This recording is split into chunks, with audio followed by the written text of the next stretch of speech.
Hello students, welcome है आपका BCom part 3 की थ्योरी क्लासेस के अंदर, जिसमें हमारा पहला सब्जेक्ट है advertisement and sales management. Advertisement and sales management आपके बीएडीएम का पार्ट नंबर 2 है, जो कि आपका एक थ्योरेटिकल सब्जेक्ट के तौर पे आता है। इन क्लासेस के अंदर हम कोशिश करेंगे कि जितने भी टॉपिक्स हैं उन सभी टॉपिक्स को हम क्वेश्चंस के फॉर्म में आपको दे दें, और इस तरह दें कि जब आप उनका आंसर लिखें तो आपको वहाँ पे अच्छे मार्क्स मिल जाए। तो आइए हम स्टार्ट करते हैं एडवर्टाइजिंग एंड सेल्स मैनेजमेंट। बीईडीएम का पार्ट 2 थ्योरी पेपर एंड काफ़ी आसान पेपर है। यहाँ पे आपको बहुत ज़्यादा रटने की ज़रूरत नहीं है, चीज़ें समझ में आ जाएगी तो काम आसानी से हो जाएगा, बिकॉज एडवर्टीजमेंट एक इंटरेस्टिंग सब्जेक्ट है। तो चलिए स्टार्ट करते हैं advertisement and sales management.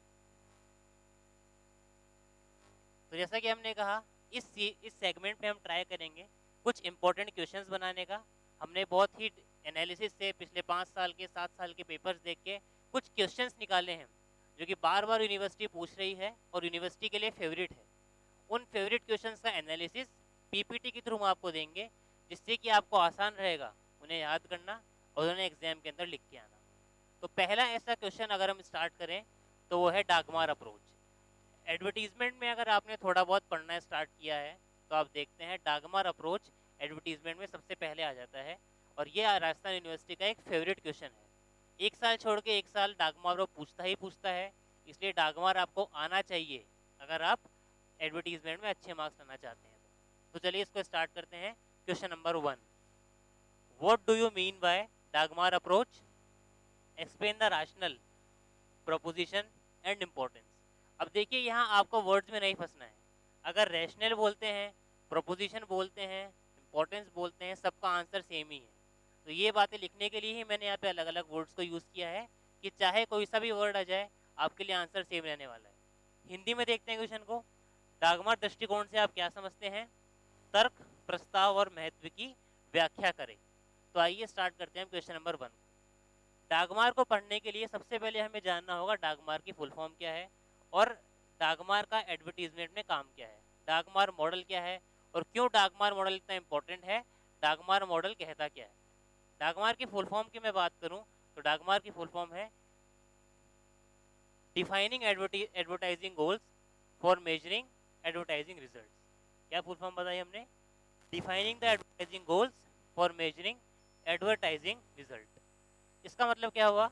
Advertising goals, अगर आप किसी प्रोडक्ट का एडवर्टीजमेंट कर रहे हैं, अगर आप अपने किसी भी चीज़ का एडवर्टीजमेंट कर रहे हैं तो उसके लिए आपको कुछ गोल रहेगा, और उस गोल को मेजर करने के लिए आपने कुछ गोल्स बनाए, उसके लिए हम कह लेंगे defining advertising goals for measuring advertising result. For example अगर हम बात करें तो एक प्रोडक्ट है, मान लीजिए दो तरह की कंपनियां होती है। कुछ कंपनियां चाहती है कि मैं प्रोडक्ट को बेचूं सेल बढ़ाने के लिए, कुछ कंपनियां चाहती है मैं प्रोडक्ट को बेचूं प्रॉफिट कमाने के लिए। तो मतलब कि किसी भी फर्म का गुड्स बेचने के लिए या एडवर्टीजमेंट करने के लिए दो मोटिव हो सकते हैं, या तो सेल बढ़ाना या पैसा बढ़ाना। जो सेल बढ़ाना चाहती है वो शुरुआत में प्राइस कम रख के अपना प्रोडक्ट लोगों तक धकेलती है, तो उसको बोलते हैं सेल्स बढ़ाना। दूसरा होता है जिन्हें प्रॉफिट कमाना है, तो वो शुरू से ही अपनी प्राइस ऊपर रखती है, क्योंकि प्रोडक्ट अच्छा होता है, प्रीमियम प्रोडक्ट होता है, तो कस्टमर्स उसको खरीदते भी हैं। तो डागमार अप्रोच मुझे ये बताएगा कि आपके एडवर्टाइजिंग का गोल क्या है। आपको अपने प्रोडक्ट की सेल बढ़ानी है, आपको अपने प्रोडक्ट का प्रॉफिट बढ़ाना है, क्या आपको सिर्फ एडवर्टीजमेंट से एक अवेयरनेस ही पहुंचानी है? कभी कभी हो सकता है अभी आपको सेल भी नहीं बढ़ानी, आपको पैसा भी नहीं लेना है, आपको सिर्फ एक अवेयरनेस देनी है कि हाँ हमारा प्रोडक्ट भी अब लाइन में है, हमारा प्रोडक्ट भी काम कर रहा है। ठीक है, तो आपके यहाँ पे कुछ भी आपके पास आपके गोल्स हो सकते हैं। तो defining advertising goals for measuring advertising results. अब हम चलते हैं डागमार के मीनिंग के ऊपर। डागमार की फुल फॉर्म हमने समझी है। अगर आपके पास क्वेश्चन आता है, सबसे पहले आपको फुल फॉर्म लिखना ज़रूरी है कि DAGMAR stands for defining advertising goals for measuring advertising results. आपने अपने गोल्स मेजर कर दिए तभी तो आप रिजल्ट देखेंगे। अगर आपने गोल ही सेट नहीं किया कि मुझे सेल्स मैक्सिमाइज करना था या फिर मुझे प्रॉफिट मैक्सिमाइज करना था, तो हम रिजल्ट कैसे चेक करेंगे? तो रिजल्ट चेक करने के लिए पहले आपको गोल मेजर करना पड़ेगा, और उसके बाद ही आप डागमार अप्रोच पे आगे चल पाएंगे। तो डागमार की फुल फॉर्म हुई defining advertising goals for measuring advertising results. अब आइए चलते हैं डागमार के मीनिंग के ऊपर। DAGMAR is a marketing model used to establish clear objectives for an advertising campaign and measure its success. कोई भी एडवर्टाइजिंग कैंपेन है उसका सक्सेस या फेलियर हम कब मेजर करेंगे, जब आपने उसके लिए कोई गोल सेट किया होगा कि अगर मैं इस प्रोडक्ट का एडवर्टाइजमेंट कर रहा हूँ तो मुझे कम से कम इतना रिस्पॉन्स तो हो, ठीक है। तो उसको हम क्या बोलते हैं, एडवर्टाइजमेंट का गोल। वापस पढ़ेंगे इसको। DAGMAR is a marketing model which is used to establish clear objectives. हमारे ऑब्जेक्टिव्स क्या है, सेल बढ़ानी है, प्रॉफिट बढ़ाना है, अवेयरनेस करनी है, मेरा ऑब्जेक्टिव क्या है for an advertising campaign and measure it success. मैंने मेरे गोल बना दिए, एडवर्टाइजिंग कैंपेन हो गया, लास्ट में उसकी सक्सेस मेजर करना। क्या मेरा एडवर्टाइजमेंट कैंपेन सक्सेसफुल हुआ कि सक्सेसफुल नहीं हुआ, क्या लोगों ने मेरे प्रोडक्ट को खरीदा, क्या लोग मेरे प्रोडक्ट के लिए एक फेवरेबल एटीट्यूड बना पाए या नहीं बना पाए। तो डाकमार का मतलब क्या हुआ, it is a marketing model which is used to establish clear objectives for an advertising campaign and measure it success, उसकी सक्सेस को मेजर करना। हिंदी में पढ़ते हैं एक बार। डागमार एक मार्केटिंग मॉडल है जिसका उपयोग किसी विज्ञापन अभियान के लिए स्पष्ट उद्देश्यों को स्थापित करने और सफलता को मापने के लिए किया जाता है। इसको हम क्या बोलेंगे, डागमार मॉडल। डागमार मॉडल, अब जब भी आपके मन में डागमार वर्ड का क्रैक आ जाता है तो आपको समझना है डागमार का मतलब क्या है। डागमार एक स्ट्रेटेजी है जिसके द्वारा आपने ऑब्जेक्टिव्स बना लिए अपने एडवर्टाइजिंग कैंपेन के लिए कि ये मेरा ऑब्जेक्टिव है, और लास्ट में आप मेजरमेंट करेंगे कि आपका एडवर्टाइजिंग कैंपेन सक्सेसफुल रहा, फेलियर रहा या औसत रहा। उस चीज़ को मेजर करने के लिए मैंने किसका यूज़ किया, डागमार का यूज़। नेक्स्ट, क्योंकि देखिए बच्चों आपका क्वेश्चन राजस्थान यूनिवर्सिटी में 20 नंबर का आता है तो आप सिंपल क्वेश्चन के अकॉर्डिंग नहीं चल सकते। क्वेश्चन तो क्या कह रहा था आपको, what do you mean by DAGMAR, explain the importance. हम ये नहीं कर सकते कि डागमार की डेफिनेशन समझा के सीधा इंपॉर्टेंस पे आ जाइए।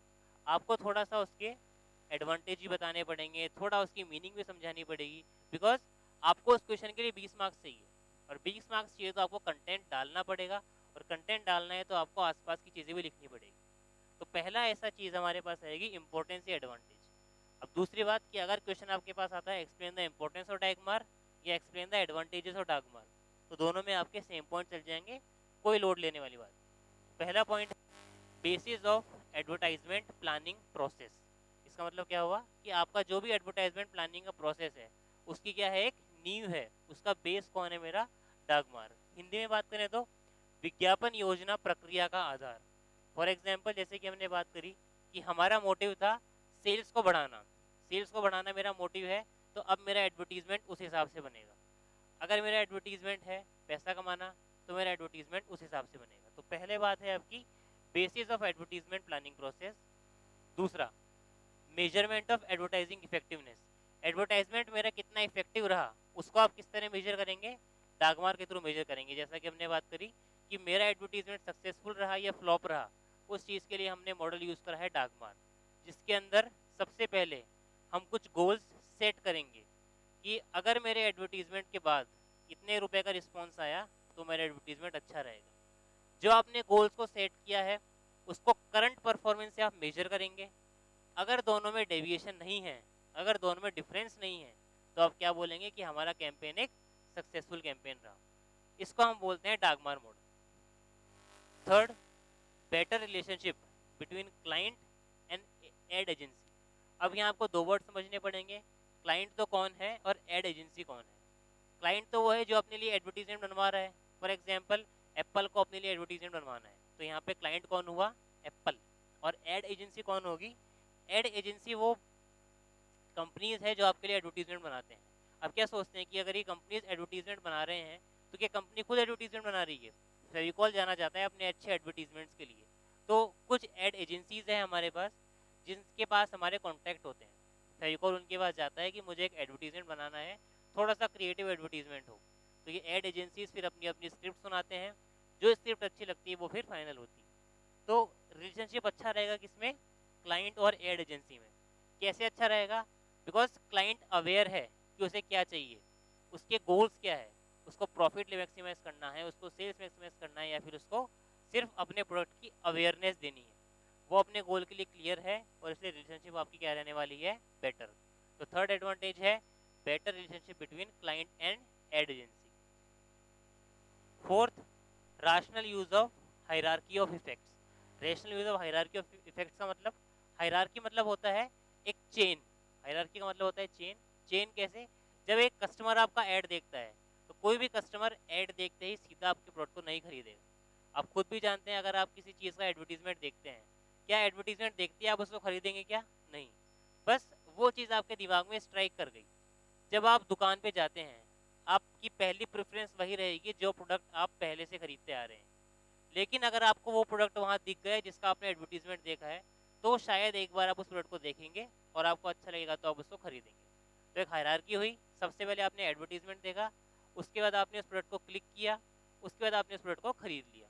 तो ये है rational use of hierarchy of effects. एक हायरार्की होती है, कस्टमर उसके तहत ही जाता है. एडवर्टीजमेंट देखते ही सीधा कस्टमर कभी भी आपका प्रोडक्ट परचेज नहीं करेगा. उस प्रोडक्ट को देखेगा, वो प्रोडक्ट आपके मन में क्लिक करेगा और उसके बाद ही आप उस प्रोडक्ट पे जाएंगे. तो ये हायरार्की ऑफ इफेक्ट्स आपको कौन बता रहा है? डागमार पुट बता रहा है. और लास्ट, इंक्रीज इन सेल्स. अगर आपने एडवर्टीजमेंट पे पैसा खर्च किया है, अगर आपने अपने आउटकम्स अच्छे बताए हैं, अगर आपने गोल सेट किए हैं, आपने अपने ऑब्जेक्टिव सेल्स किए हैं, अपने ऑब्जेक्टिव सेट किए हैं, तो नो डाउट आपकी सेल्स के अंदर भी क्या होने वाला है? इंक्रीमेंट होने वाला है. तो ये सब हमारे डागमार के हो जाएंगे एडवांटेजेस. इसको एक बार हिंदी में भी. पहला, विज्ञापन योजना प्रक्रिया का आधार, जो कि हमारा बेस था. सेकंड, विज्ञापन प्रभावशीलता का माप, कि आपकी विज्ञापन कितना इफेक्टिव रहा. क्या उस विज्ञापन से आप जो चाहते थे आपने अचीव किया या वो कम रह गया? वो कहीं से पता पड़ेगा आपको? डागमार मॉडल से पता पड़ेगा. ग्राहक और विज्ञापन एजेंसी के बीच बेहतर संबंध, जो कि पता है उन्हें कि हमें ऐड में क्या चीज़ चाहिए, मेरे ऑब्जेक्टिव्स क्या है. प्रभाव के पदानुक्रम का तर्कसंगत उपयोग, जो आपने हायरार्की की बात करी कि कस्टमर पहले देखेगा, उसको क्लिक करेगा, उस प्रोडक्ट को वो जाके चेक करेगा और उसके बाद ही उसको खरीदेगा. ये हायरार्की क्लियर होगी. और लास्ट, बिक्री में वृद्धि, सेल्स में आपका इंक्रीमेंट हो जाएगा. ये थे आपके एडवांटेजेस. अब इस क्वेश्चन का सबसे इंपॉर्टेंट पार्ट चालू होगा, जो कि है प्रोसेस ऑफ डागमार. डागमार का प्रोसेस क्या है? तो इसको हम स्टार्ट करते हैं. पहला स्टेप आपके लिए रहेगा, देखिए बच्चों, अगर आपको बहुत ही शॉर्ट में डागमार को याद करना है तो उसके सिर्फ 4 वर्ड है, ए सी सी ए. इन 4 वर्ड में आपका डागमार कंप्लीट हो गया. ये 4 वर्ड आपके पास आएंगे स्टेप नंबर 4 में या स्टेप नंबर 3 में, उनको हम वहाँ देखेंगे. स्टार्ट करते हैं प्रोसेस ऑफ डागमार से. स्टेप नंबर 1, सबसे पहले थोड़ा याद कर लें. डागमार का मतलब, डागमार एक मॉडल है जो ये चेक करता है कि आपका एडवर्टीजमेंट कितना इफेक्टिव है और उसके गोल्स क्या हैं. आपके एडवर्टीजमेंट से आपको सेल्स बढ़ानी है, प्रॉफिट बढ़ाना है या अवेयरनेस करनी है. तो डागमार की full form, defining the advertisement goals for measuring advertisement result. First, communication effects are logical basis. संचार प्रभाव तार्किक आधार है. तो पहला स्टेप है आपके पास, communication effect are logical basis. सीधी सी बात है, आपने बहुत अच्छा गुड बना लिया, आपने बहुत अच्छा प्रोडक्ट बनाया. फॉर एग्जाम्पल, स्विगी जब सबसे पहली बार मार्केट में आया, स्विगी मार्केट में आ गया, आपको कैसे पता पड़ा कि स्विगी मार्केट में है? बिकॉज स्विगी ने अपने आप को एडवर्टीजमेंट किया, स्विगी ने वो चीज़ आप तक कम्युनिकेट करवाई. तो फर्स्ट स्टेप है communication effects are logical basis. सबसे पहले आप मार्केट में बताइए कि हम मार्केट में हैं, हमारे पास एक प्रोडक्ट है और वो प्रोडक्ट बाकी लोगों से काफ़ी नया है. स्विगी क्यों हिट रहा? बिकॉज उसने जो गैप था उस गैप को पूरा किया. गैप किस चीज़ का? कि खाना तो चाहिए लेकिन वहाँ जाके नहीं ला सकते. उस चीज़ को किसने पूरा किया? आपके स्विगी ने पूरा किया और स्विगी हिट हो गया. तो इस चीज़ को मार्केट तक कैसे पहुँचाया गया? कम्युनिकेशन के थ्रू. तो पहला स्टेप आपको बताता है कि communication effect are logical basis. अगर आप ग्राहकों तक अपनी चीज़ को कम्युनिकेट कर लोगे तो ग्राहक को कहीं स्ट्राइक होगा कि हाँ ये चीज़ मेरे नीड की है. तो फर्स्ट स्टेप रहेगा communication effect are logical basis. Second step, communication task is performed by advertising. Very good. अब ये बात तो हमने जान ली कि कम्युनिकेशन इज लॉजिकल बेसिस, आपको कम्युनिकेट करना पड़ेगा. लेकिन हम कम्युनिकेट करें कैसे? अगर हम इंडिया की बात करते हैं, एक बहुत बड़ी कंट्री है, स्विगी को अपने आप को कम्युनिकेट करना है. क्या वो एक एक कस्टमर के पास जाएगा? क्या वो एक एक इंसान के पास जाएगा कि हमने हमारा नया ऐप डाला है? नहीं. उसको क्या करना पड़ेगा? एडवर्टाइजिंग करना पड़ेगा. तो स्टेप 2 आपको बताता है कि कम्युनिकेट करे कैसे. स्टेप 1 ने बताया क्या करना है, कम्युनिकेशन करना है. स्टेप 2 बता रहा है कम्युनिकेशन करना कैसे है. Communication task is performed by advertising. आप अपने चीज़ का एडवर्टीजमेंट कीजिए जिससे कि आपकी बात लोगों तक पहुंचे। स्विगी ने अपना एडवर्टीजमेंट किया, जोमेटो ने अपना एडवर्टीजमेंट किया, उसके तहत क्या हुआ, आपके स्ट्राइक हुआ कि हाँ अगर मुझे खाना खाना है और मुझे बाहर जाने का मन नहीं है तो मैं क्या करता हूँ, खाने को ऑनलाइन ऑर्डर करवा लेता हूँ। तो ये क्या हुआ, communication task is performed by advertising. Step number 2, संचार कार्य विज्ञापन द्वारा किया जाता है। पहले स्टेप में हमने बात करी कम्युनिकेशन करना ज़रूरी है, लेकिन ये नहीं बताया कि कम्युनिकेशन करना कैसे है। स्टेप 2 में हमने बात करी कम्युनिकेशन कैसे करना है, कम्युनिकेशन करना है विज्ञापन के थ्रू, एडवर्टीजमेंट के through. Step number 3, customers go through a series of steps, जिसकी हमने बात की थी। हिंदी में पढ़ते हैं एक बार। ग्राहक चरणों की श्रृंखला के माध्यम से जाते हैं। जैसा कि हमने बात किया था कि ग्राहक पहली बार में कभी भी आपका प्रोडक्ट नहीं खरीदेंगे। ग्राहक पहले आपका एडवर्टीजमेंट देखेंगे, ग्राहक उसको ऑनलाइन सर्च करेंगे, उसके रिव्यूज़ लेंगे, उसके बाद उसको एक बार खुद से चेक करेंगे, उसके बाद ही आपके प्रोडक्ट को खरीदने वाले हैं। तो स्टेप 3 क्या है आपका, customers go through a series of step. ये मानना एक बहुत बड़ी मूर्खता होती है कि आपका एडवर्टीजमेंट देखते ही कस्टमर्स आपके प्रोडक्ट को बाय कर लेंगे। आपका प्रोडक्ट देखते हैं, उसको परचेज करने से पहले उसके रिव्यूज़ लेते हैं और उसके बाद ही उसको परचेज करते हैं। सिंपल से एग्जांपल आप खुद का लीजिए, आपको एक मोबाइल फ़ोन खरीदना है या आपको एक कार खरीदनी है। क्या आपने कार का एडवर्टीजमेंट पेपर में देखा, क्या आप सीधा ले लेंगे? नहीं, आप उसके शोरूम पे जाएंगे, आप उसकी टेस्ट ड्राइव करेंगे, उसी रेंज में जो बदर कंपनीज कार दे रही है आप उनको देखेंगे, साथ में जो ऑफर्स मिल रहे हैं उनको आप चेक करेंगे, साथ में जो कार्ड के डिस्काउंट है आप उनको चेक करेंगे कि कौन सी कार के साथ, कौन सी कंपनी के साथ आपको बेटर डिस्काउंट्स मिल रहे हैं। तो इन सब चीज़ों के साथ, इस पूरी सीरीज के साथ जाने के बाद ही कस्टमर क्या लेता है, आपके प्रोडक्ट को खरीदेगा। तो नेक्स्ट स्टेप है customers go through a series of step. तो देख रहे हैं अभी तक एडवर्टीजमेंट आपका फ्रक्टिफाई हो ही नहीं पाया, अभी तक तो प्रोडक्ट खरीदा ही नहीं गया है। सबसे पहले बात करी हमने कहीं कि कम्युनिकेशन होना चाहिए, दूसरी बात कम्युनिकेशन कहीं से हो, एडवर्टीजमेंट से हो, और तीसरी बात customer go through a series of step, ग्राहक चरणों की श्रृंखला के माध्यम से जाते हैं। स्टेप नंबर 4 जिसकी मैंने बात की थी, ACCA, सबसे इंपॉर्टेंट, डाकमार में जो आपको लिख के आना है। Communication task is classified in 4 steps. सबसे पहले है awareness, comprehension, conviction and action. Awareness का मतलब जिस दिन आपका एडवर्टीजमेंट कस्टमर ने पहली बार देखा वो आपके प्रोडक्ट से अवेयर हो गया। ठीक है, स्विगी था, स्विगी के कंपटीशन में कौन आया, जोमेटो आया। जोमेटो ने अपना एडवर्टीजमेंट टीवी पे दिखाया, हमें क्या पता पड़ा, अच्छा अच्छा एक और कॉम्पिटिटर आ गया, तो हम क्या हो गए, अवेयर हो गए। कॉम्प्रीहेंशन, कॉम्प्रीहेंशन मतलब समझना। अब जो मैंने एडवर्टीजमेंट देखा है मैं कंपेयर करूंगा स्विगी को किससे, जोमेटो से, कि जोमेटो बेटर है या स्विगी है। तो यहाँ मैं कोशिश करूंगा समझने की। समझिए आप फ्रिज लेने जा रहे हैं, आपके पास दो कंपनी पता पड़ रही है, आपको LG अच्छा लग रहा है और हायर अच्छा लग रहा है, तो आप दोनों में क्या कर रहे हैं, कंपैरिजन कर रहे हैं। आप लोगों से पूछ रहे हैं, आप गूगल से पूछ रहे हैं, उसको हम बोलते हैं कॉम्प्रीहेंशन, आप चीज़ों को समझ रहे हैं। Third, conviction. कन्विक्शन का मतलब आप अपनी एक सोच बनाएंगे अब कि ठीक है कि मुझे ये चीज़ खरीदनी है कि दूसरी चीज़ खरीदनी है। और चौथा है एक्शन। एक्शन का मतलब अब आप रेडी हैं चीज़ को खरीदने के लिए, आपने अपना मन बना लिया, आपने अपनी सोच बना ली और अब आप एक्शन करने के लिए रेडी है, आप पैसा लगाने के लिए रेडी हो उस चीज़ को खरीदने के लिए। तो ये 4 स्टेप ज़रूरी है डाकमार के लिए, ACCA। ये चारों आने चाहिए आपकी कॉपी में, अगर ये नहीं है तो एग्जामिनर मार्क्स काटेगा, आपको मार्क्स नहीं मिलेंगे। तो डाकमार का मतलब ये 4 बातें क्लियर हो, ACCA। इसको हम ये भी कह देते हैं ACCA मॉडल। तो क्वेश्चन ये भी आ सकता है कि एक्सप्लेन ACCA मॉडल, तो वो भी डाकमार के ऊपर ही क्वेश्चन है। तो पहला अवेयरनेस, आपने गुड्स के लिए अवेयर किया, कॉम्प्रीहेंशन समझेंगे, कन्विक्शन अपना डिसीजन लेंगे, और एक्शन डिसीजन को एक्शन में कन्वर्ट करेंगे। आपने पैसे खर्च कर लिए और अपने लिए गुड्स ले आए। तो ये है आपका स्टेप नंबर 4 जो कि काफ़ी इंपॉर्टेंट है। संचार कार्य को 4 चरणों में वर्गीकृत किया गया है, जागरूकता, समझ, दोष सिद्धि और गतिविधि। Hierarchical model of advertising effect, या फिर विज्ञापन प्रभाव का पदानुक्रमित मॉडल। इसका मतलब क्या हुआ कि जो एडवर्टीजमेंट है, देखिए यहाँ पे आप दो बातें समझिए, दो चीज़ें होती है। एक तो होती है ब्रांड लॉयल्टी, एक होता है ब्रांड अवेयरनेस, एक होता है ब्रांड पोजीशनिंग।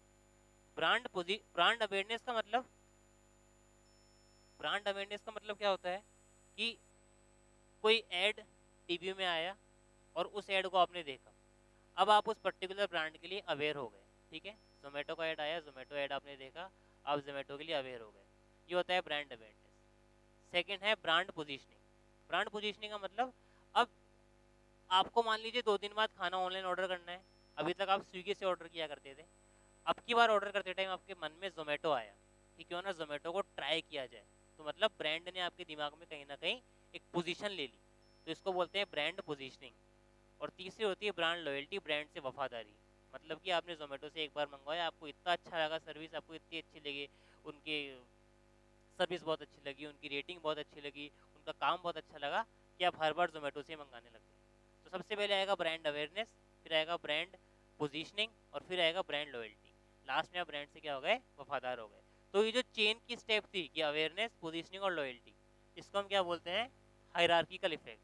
तो इसको हम कहेंगे hierarchical model of advertising effect, कि एडवर्टाइजिंग के आप पे धीरे धीरे इफेक्ट पड़ते हैं। पहले दिन आप लॉयल नहीं बनेंगे, सबसे पहले आप अवेयर होंगे, फिर आपकी पोजीशनिंग होगी, और फिर आप क्या बनेंगे, ब्रांड के प्रति लॉयल बनेंगे, ब्रांड के प्रति वफादार बनेंगे। तो इसके साथ आपका पहला क्वेश्चन जो था डाकमार का, वो कंप्लीट होता है।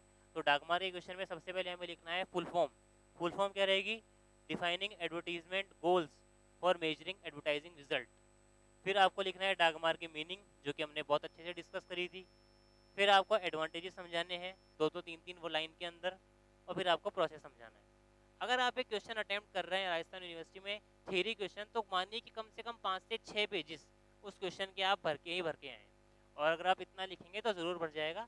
2 पेजेस आपके यहाँ क्लियर होंगे, और 3 पेजेस में आपका प्रोसेस हो जाएगा, और 1 पेज आपका डेफिनेशन में लग जाएगा। इस तरह का आपका पूरा 6 पेजेस का परफेक्ट आंसर रेडी है डाकमार के लिए। इंपॉर्टेंट क्वेश्चन है आपका, हर बार पूछा जाता है।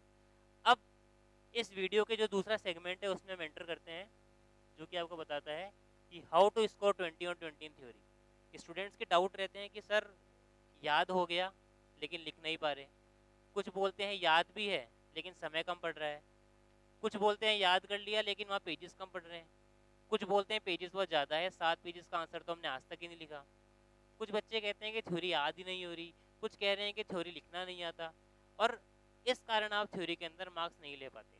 प्रैक्टिकल में अच्छे अच्छे मार्क्स आने के बाद भी थ्योरी में खराब नंबर के कारण ओवरऑल हमारी परसेंटेज बिगड़ जाती है। इसलिए हम सीखते हैं लिखने का तरीका। थ्योरी एग्जाम में थ्योरी आंसर को लिखने का एक तरीका होता है।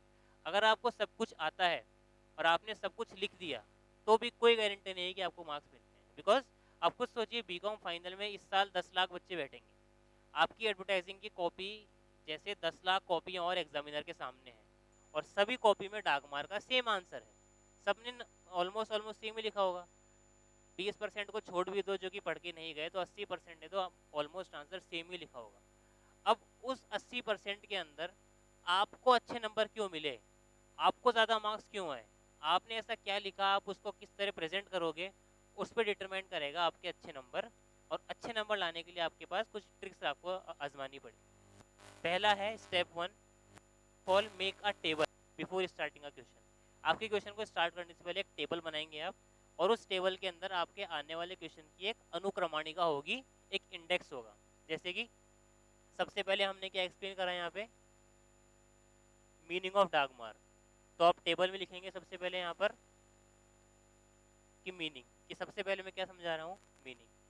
राजस्थान यूनिवर्सिटी की कॉपी के ऊपर पेज नंबर लिखा हुआ आता है, तो आप लिख देंगे पेज नंबर 1 पे आपको मीनिंग मिल जाएगी। सेकंड पे आप क्या समझा रहे हो, प्रोसेस समझा रहे हो, तो वो कहाँ से शुरू हो रहा है, पेज नंबर 2 से शुरू हो रहा है। फिर मान लीजिए 2 पेज वो चला, फिर आपने लिखा इंपॉर्टेंस, फिर इंपॉर्टेंस का पेज बनाए, और लास्ट में कंक्लूजन का पेज बनाए। तो इस तरह अगर आपने एक टेबल बना दी, इसके 2 फायदे हैं। पहला फायदा तो क्या, आपका हाफ पेज ऑक्यूपाई हो गया, जो कि बहुत इंपॉर्टेंट बात, ठीक है, हाफ पेज आपका ऑक्यूपाई हो गया। और दूसरा, एग्जामिनर को लग रहा है कि बच्चा एफर्ट करके जा रहा है, उसने टेबल बनाई है। आपकी कॉपी बाकी कॉपियों से अलग हो गई, बाकी 10 लाख कॉपी से आपकी कॉपी इतना सा करते ही अलग हो गई। अब आगे अगर आपने थोड़ा खराब भी लिखा होगा, वो एक्सेप्टेबल रहेगा। Step number 2, always prepare a flow chart of everything you have written. आपने यहाँ पर जो भी बनाया है, जो भी लिखा है, उसको एक फ्लो चार्ट के फॉर्म में एक्सप्रेस करिए, कि मीनिंग, फिर उसके बाद एडवांटेजेस, प्रोसेस और लिमिटेशन। एक पेज पे हमेशा आपका फ्लो चार्ट बन के आना ही चाहिए। ये रहा डायग्राम का मीनिंग, ये रहा प्रोसेस, सिर्फ हेडिंग हेडिंग रही उस पर। तो फ्लो चार्ट से क्या होता है, आपके डायग्राम से आपकी जो थ्योरी क्वेश्चंस हैं उनमें एक जीवंतता आती है, ये लगता है कि उसने काम अच्छे से किया है। दूसरी बात, आपका एक पेज भी ऑक्यूपाई हो जाएगा। तो आधा पेज टेबल ले गई, एक पेज फ्लो चार्ट ले गया, आपका ऑलरेडी 1.5 पेज ऑक्यूपाइड है और हमको मात्र 6 पेजेस भर के आने हैं। नाउ आपके पास कितना रह गया, कंटेंट भी आपके पास कम भी होगा तो चलेगा, बिकॉज आपने प्रेजेंटेशन अच्छी दे दी। तो पहला आपको रखना है टेबल और दूसरा आपको रखना है flow chart. Step 3, at least 6 page answer should be there. सुना होगा आपने कि 36 पेजेस भरना ज़रूरी है कि ज़रूरी नहीं है, वो सब बातें नहीं मानते, उनका कोई सेंस भी नहीं है। बट इतना तो होना चाहिए कि आपका एक आंसर 6 पेजेस का हो, बिकॉज 20 नंबर का एक क्वेश्चन है। एग्जामिनर को ये नहीं लगना चाहिए अगर आपने 3 ही पेजेस लिख कर आए हो, उसका मन ही नहीं करेगा 20 मार्क्स देने का। एटलीस्ट 6 पेजेस का आंसर होना चाहिए आपका, जिसमें आपका फ्लो चार्ट, टेबल सब इंक्लूडेड हो। Last, use blue black combination if your hand writing is poor. ये पर्टिकुलरली बॉयज़ के लिए है। मैं भी ब्लू ब्लैक का इस्तेमाल करता था, गर्ल्स का जो राइटिंग है थोड़ी ठीक रहती है, तो फिर भी ना यूज़ करें तो चल जाएगा। बॉयज़ में थोड़ा ये ध्यान रखें कि आप ब्लू और ब्लैक का कॉम्बिनेशन करें। जैसे कि आपने ये लिखा, आपने लिखा step 4 communication task is classified in 4 steps, इसको आपने ब्लैक पेन से लिख दिया, बाद में आप ब्लू से चालू कर दिए। कोई बहुत ज़्यादा टाइम नहीं लगेगा, 1 मिनट लगेगा पेन को स्विच करने के अंदर। लेकिन उससे क्या होगा, आपकी जो कॉपी पे डबल पेन रहेंगे तो एग्जामिनर को एक अच्छा लगता है कि हाँ इसने एफर्ट किया है। आपने 3-4 चीज़ें दिखा दी, आप टेबल बनाकर आ रहे हो, आप फ्लो चार्ट बनाकर आ रहे हो, आप ब्लू ब्लैक का इस्तेमाल कर रहे हो, आप पेजेस भी बराबर भर भर के आ रहे हो, कंटेंट भी अच्छा डाल रहे हो। इतनी चीज़ें काफ़ी है एग्जामिनर को इम्प्रेस करने के लिए और आपको मार्क्स देने के लिए। जिस बच्चे ने एग्जामिनर की बोरियत तोड़ दी, वो 10 लाख कॉपियाँ चेक कर रहा है, सब में एक ही आंसर चेक कर रहा है, वो बोर हो चुका है। जिस बच्चे ने उसकी बोरियत तोड़ दी, जिसने इतना काम कर दिया, वो ऑटोमेटिकली 10 नंबर एक्स्ट्रा ले जाएगा, एग्जामिनर को भी बतानी पड़ेगा और वो उसको एक्स्ट्रा 10 नंबर ले जाएगा और यहीं आपका एज हो जाएगा। तो ये स्टाइल है आपका क्वेश्चन लिखने का। ज़रूरी नहीं है आंसर आना ही सब कुछ है, आपको आंसर के साथ आंसर का प्रेजेंटेशन होना भी बहुत ज़रूरी है। तो ये था हमारा स्टाइल क्वेश्चन को लिखने का। तो that was our question number 1 about DAGMAR approach in advertising in sales management. अगली क्लास में हम मिलेंगे क्वेश्चन नंबर 2 के साथ। इस क्लास के लिए इतना ही। Thank you.